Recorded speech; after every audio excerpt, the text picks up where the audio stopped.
Hello, BookTube. Well, it's a bleak and barren Monday because it's here in America. It's a federal holiday. Martin Luther King Jr. Day is observed this Monday, so there's no mail, and the bitterness of that is compounded by the fact that in just a week, the U.S. presidential administration, composed and led by white supremacists, takes power in this country. So it's no exaggeration to say that Martin Luther King Jr. Day in America could not mean less than it does this year. That makes the day doubly difficult to get through. Um, but, as usual, in times of trouble, I thought I would console myself with a tag. And since I'm not getting any books, I thought that the anything but books tag would be particularly appropriate. I found it on the channel of its creator, Read or Rot, and it's a group of questions that don't have anything to do with books or that aren't meant to. This is not very strict. And number one is name a cartoon or cartoons that you love. And this is another answer that I've given on this channel in the past. I'm going to give it again though because I've been rewatching it on Netflix and it's just as good as it was. It's Justice League. It's the old WB cartoon Justice League that brings together a really good core team of really well chosen versions of some iconic characters to make the Justice League. It's Superman, Batman, and Wonder Woman, of course. It's the Flash, but Green Lantern is John Stewart, the Black Green Lantern, rather than just another white guy with a ring, just rather than Hal Jordan, and rather than bring in Hawkman or the Martian Manhunter or anything like this, they brought in Hawk Girl, so that the team would not have just one woman, and the balances between these core characters are so well done. Martian Manhunter is on the team, but they made the smart decision to balance it out with another strong female character, and also to decouple Hawkgirl from Hawkman so that you can have her in her own right. It's a really good decision, and I love it. I just love it. Every season of it, I just love it. Question number two: what is your favorite song right now? Well, it kind of varies in my mind. I spend a lot of time with muscular teenagers, so I hear a lot of the rap and hip hop that they listen to while they're weightlifting, and some of it is quite catchy. But uh, but as far as songs that are rotating religiously in my mind, I think I'm in the same boat as the rest of America. It's the soundtrack to Moana, which is stuck in my head on infinite repeat until it goes away. It's just an absolute winner of a show that Disney has on their hands. So and an obvious $1 billion moneymaker. This thing will spawn 5 direct to DVD sequels. It will spawn a beloved Broadway musical. There's no chance that it won't. I'm not even 100% certain it isn't designed to do those things now ahead of time. But one way or another, it's hard to fault a show that's so good. So that'd be my answer. Moana would be my answer. Question number three: what could you do for hours that isn't reading? I'm going to cheat a little here and say book browsing. It just does still deal with books.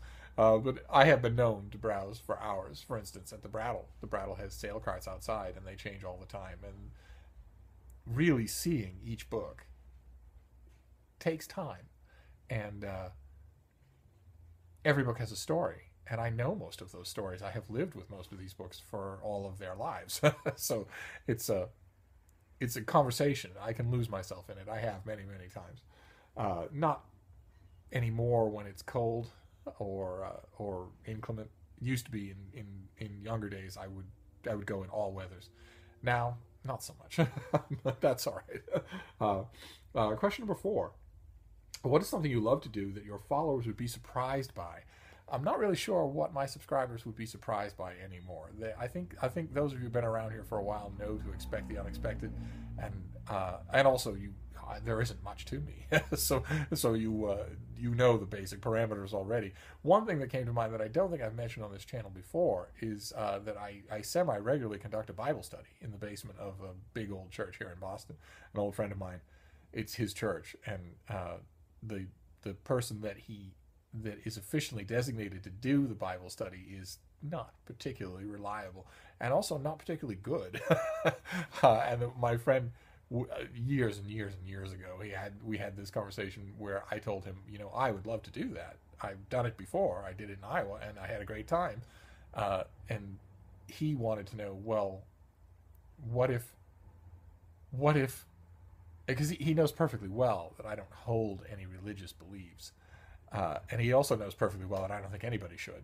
And he asked me, well, what if somebody in the Bible study asks you if the material that you're talking about is true? What would you tell them? And I looked him in the face and I said, I would tell them that it isn't. Same thing that you should tell them. Unless we change the definition of true. The definition of true is what can be proven to be true. That's absolutely true. If your bank comes to you, next time you go to your bank, the bank teller says, I'm sorry, but you're $700 overdrawn,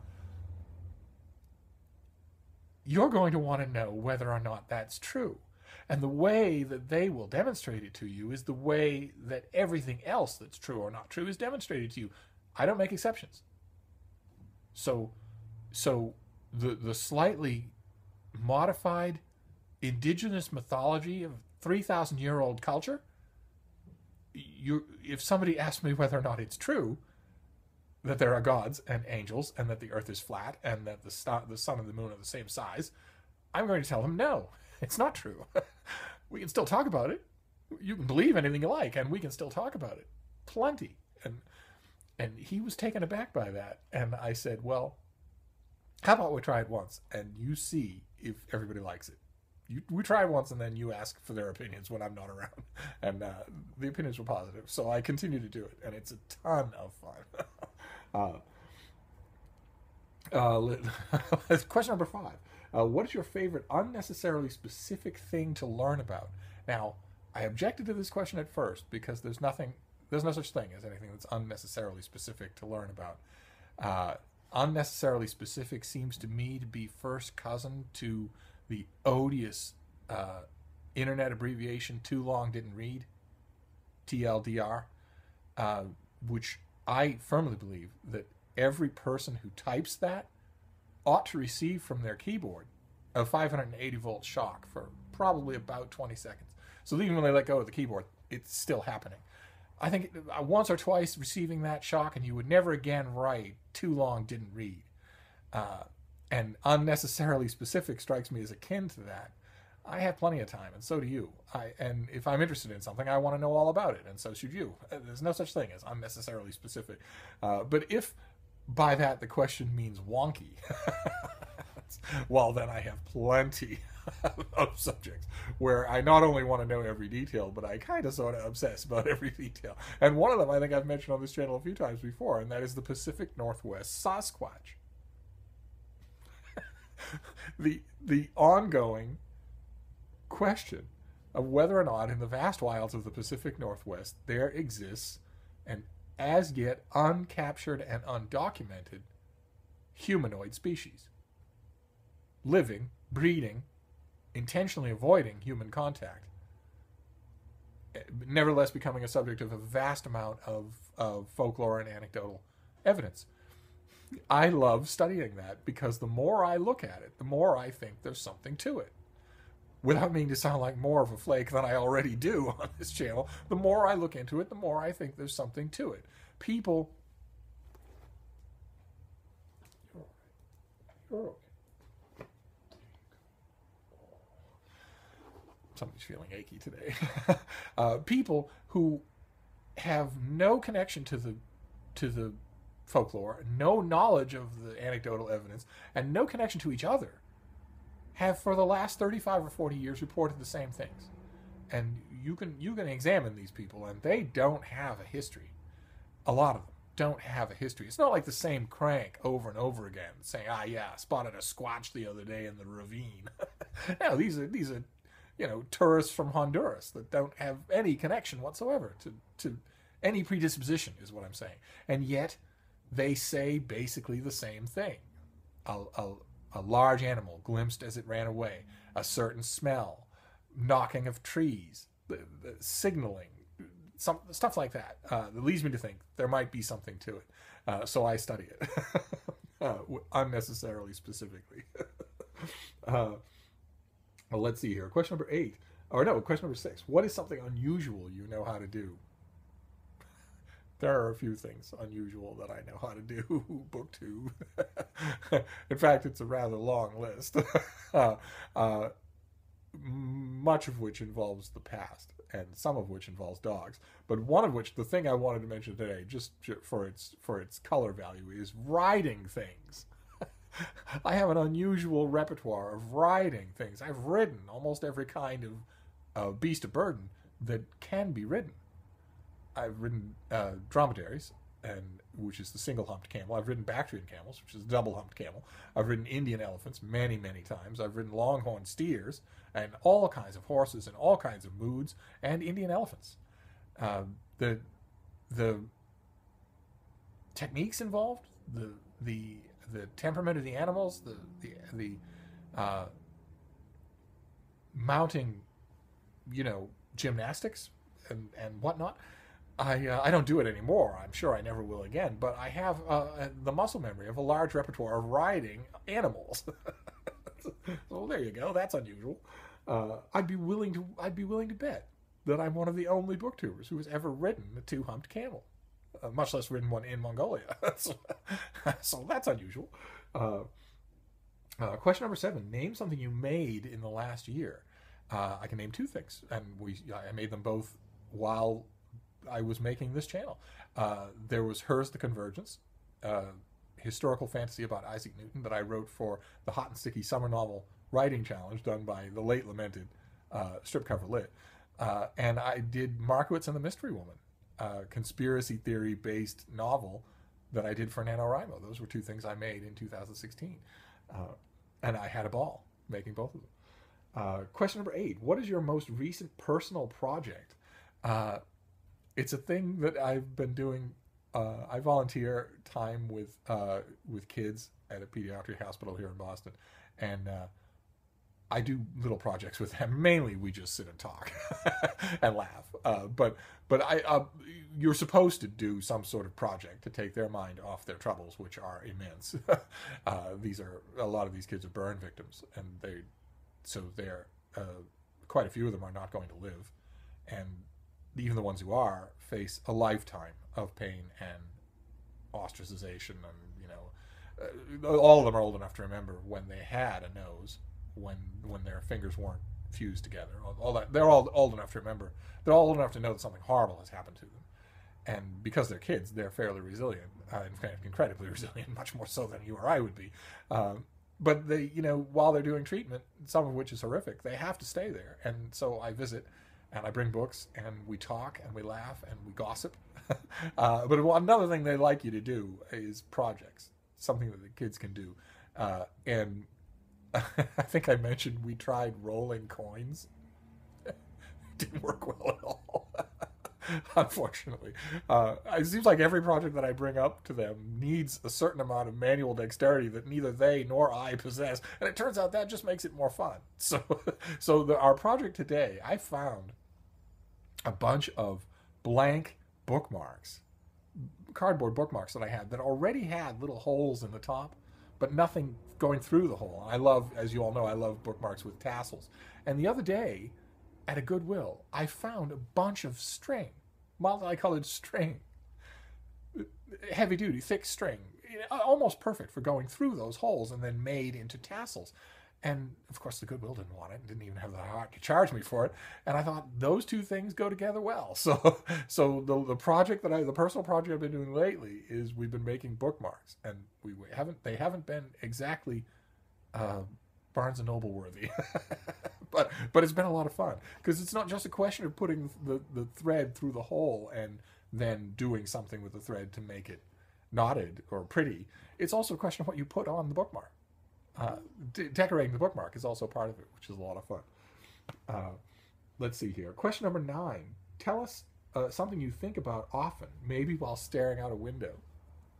Again, I don't think this will come as a surprise to anybody who watches this channel. I think about my dogs. I think specifically about Lucy, who is ailing and you know, even when she's at peace, when she's feeling peaceful and is asleep on top of me, I will often, you know, I'm holding her, I've got my hand on her, I will often look out the window and think about that, think about her, the whole course of her life, from a crazy puppy to a crazy adult dog to a crazy old dog, now to a crazy terminally ill dog. And I'll think about all the times we've had, and I'll also think about this immense thing that's coming, this immense shed water that is coming to me, that it seems incomprehensible, and you can't help but do it when you're a caretaker. You can't help but think about the object of your care. So that happens a lot, and I don't really have. I mean, there in decades past, the thing I would sit and think about would be work frustrations, you know, the job, making ends meet, that sort of thing, and I don't have those things to think about anymore. So, you know, there's vacancy there. And let's see here. Question number 10. Give us something that's your. Sorry, that was a little somber, but it fits the question. Question number 10. Give us something that's your favorite, but make it oddly specific. And I don't know why, but as soon as I saw that question, I had the answer in mind, and it's biscuits and gravy, but it's specifically Colonel Sanders biscuits and gravy, and I mean that just as precisely as it is. Not KFC and not Kentucky Fried Chicken. 2 iterations of the chain back to when it was called Colonel Sanders. That biscuits and gravy, where the biscuits were a little stiff and flaky on the outside and mushy on the inside, and when the gravy was so good, that's so obviously bad for you. The biscuits and gravy now at KFC, they're tiny, and it's the gravy is, you know, it's petroleum. And but once upon a time, the biscuits and gravy for Colonel Sanders was so good. Oh my God, there were many times when I was lucky enough to live near a Colonel Sanders when I would order nothing else, just that. So how's that for specific? And then question number 11 is, say the first thing that pops into your mind. I've never understood that. I can't do it. I figured out why I can't do it, because the question implies that you had nothing in your mind before, or that you're some sort of spastic kitten. The thing that pops into my mind is the next step in thinking about the thing that was already in my mind. I don't. If there's a way to answer this question more helpfully than that, I've never been able to do it, because I've had this question in many different environments, many times. Say the first thing that pops into your mind. I've never understood it, so I'm just going to leave it at that, killjoy as it is. But the last thing is to tag people, and I want to tag all of my usual suspects. I want to tag Joe, the retired book nerd. I want to tag. Janet, Reading with Pugs, Jess at Garden Scriptorium. I want to tag Caleb and Lisa at Paper Bits, and Sue's Book Nook, and Today in Jen's Library. These, as I've mentioned a couple of times on this channel before, these non-book questions, these nosy personal questions, always fascinate me. They're the kinds of things that we would talk about if you all came to Boston and we went to a gigantic Chinese food restaurant and just started chewing the fat. This is what we talk about. I don't know that we'd talk about books. We'd probably just gossip. So if you want to do this tag, feel free. I would love it. I'm gonna get back to my anything but books day. But I'll see you soon, book 2. Thank you.